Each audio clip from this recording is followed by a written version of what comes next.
Hola amigos, ¿cómo están? Hoy vamos a hacer el unboxing de este router TP-Link. En este caso es un router que tiene Wi-Fi 7, es del BE6500.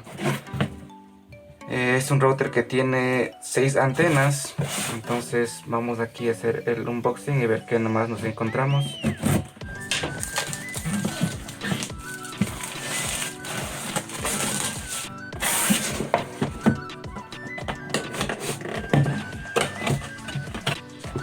Aquí tenemos el router en sí, es bastante grande.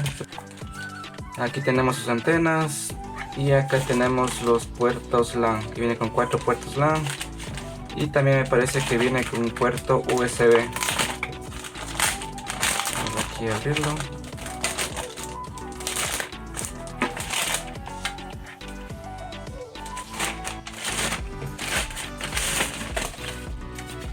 Sí, entonces en la parte de acá atrás, bueno, no tiene puerto USB, tiene aquí los 4 puertos LAN, el puerto Ethernet, los botones para el WPS y para el reset, y aquí tenemos el botón de power y donde entra la fuente de alimentación.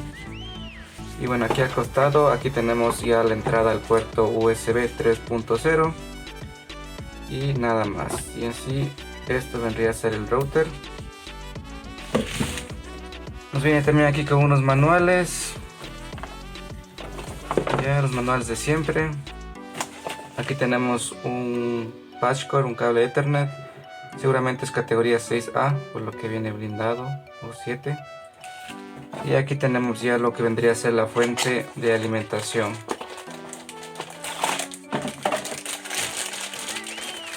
¿Sí?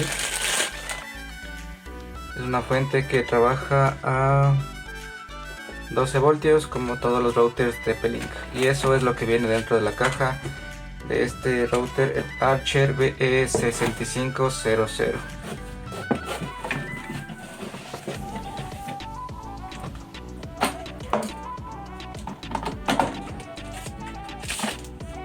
Bueno, ahí lo conectamos y lo encendemos por primera vez.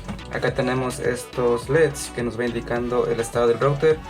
Y bueno, ahora que no está configurado no me muestra ningún LED, solamente me indica el LED de encendido.